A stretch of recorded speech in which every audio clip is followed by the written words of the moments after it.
Hello बच्चों, चलिए प्रश्न पढ़ते हैं। 16 मीटर प्रति सेकंड के वेग से चलती हुई एक गोली पेड़ के तने में घुसती है और अगले 4 मीटर में रुक जाती है। त्वरण को एक समान मानते हुए रुकने से पहले पेड़ में बिताए समय का मान निकालें। तो आइए बच्चों, प्रश्न के लिए सर्वप्रथम मुख्य उदाहरण की चर्चा करते हैं। तो देखिए बच्चों, मुख्य अवधारणा। तो देखिए बच्चों, अगर यहां से बात की जाए कि किसी भी गति के दौरान अगर त्वरण एक समान बना रहता है, तो इस स्थिति में जो गति की समीकरण होती है बच्चों, वो गति की समीकरण लागू की जा सकती है और अज्ञात राशि को ज्ञात किया जा सकता है। तो गति की 3 समीकरण होती है बच्चों। पहली समीकरण होती है बच्चों सामान्यतः v बराबर u धन at। दूसरी समीकरण होती है बच्चों s बराबर ut धन 1/2 at का वर्ग। तीसरी समीकरण होती है बच्चों v का वर्ग बराबर u का वर्ग धन 2as। तो आइए बच्चों, इस मुख्य उदाहरण के आधार पर प्रश्न को हल करते हैं। देखिए बच्चों, प्रश्न में बोला गया है कि 16 किलोमीटर के वेग से चलती हुई एक गोली। तो देखिए बच्चों, यहाँ पर एक स्थिति का निर्माण कर लेते हैं। ये एक पेड़ है बच्चों और ये एक गोली है बच्चों जो कि चलती है, ठीक है। तो इसका जो वेग है बच्चों गोली का, ये बताया गया है बच्चों 16 मीटर प्रति सेकंड। और बच्चों ये जब जाती है तो यहाँ पर ये तने में घुस जाती है, ठीक है। और अगले 0.4 मीटर में रुक जाती है, ठीक है। तो ये दूरी कितनी है तने के अंदर की? 0.4 मीटर, ठीक है। तो रुकना क्या मतलब क्या हो गया बच्चों कि जैसे बच्चों यहां से गोली चली चली चली चली, जैसे तने से टकराई, तो यहाँ पर बच्चों मंदन होगा। और मंदन होने के बाद बच्चों जो इसका अंतिम वेग हो जाएगा वो कितना हो जाएगा? 0 हो जाएगा।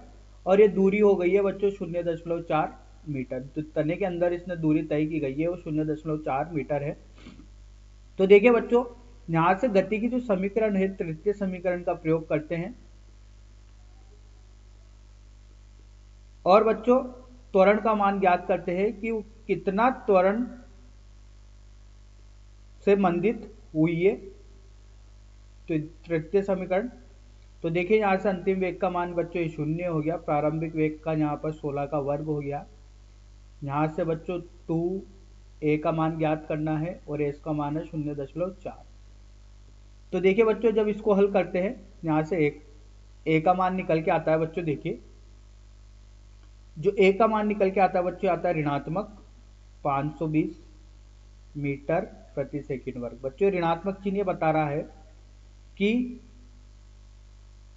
जब ये गोली तने के अंदर जाएगी तो इसका वेग धीरे धीरे कम होगा। मतलब यहाँ पर जो त्वरण कार्य कर रहा होगा, मंदक का कार्य कर रहा होगा, मतलब त्वरण की दिशा वेग के विपरीत दिशा में होगी। और त्वरण की दिशा अगर वेग के विपरीत दिशा में है तो ऋणात्मक चिन्ह यही बता रहा है कि यहाँ पर ये मंदन हो रहा है। इसकी वजह से बच्चों इसका जो अंतिम वेग है वो कितना हो गया? 0 हो गया। तो बच्चों पूछा गया है प्रश्न में कि त्वरण को एक समान मानना है, इसलिए बच्चों यहाँ पर गति की समीकरण तो लागू कर चुके हैं, इसमें कोई शंका नहीं है। समय का मान निकालना है पेड़ में बिताए गए। तो बच्चों यहाँ से जो है वो पहली समीकरण का प्रयोग करते हैं, v बराबर u धन at। तो देखिए बच्चों, अंतिम वेग 0 है, प्रारंभिक वेग का मान 16 है, ऋण त्वरण का मान 520 गुणा t। तो देखिए बच्चों, यहां से जो समय निकल के आ रहा है वो निकल के आ रहा है समय का मान 0.05 सेकंड। तो यही अपने प्रश्न का उत्तर है बच्चों, 0.05 सेकंड। आशा करता हूं आपको यह समझ में आया होगा। धन्यवाद।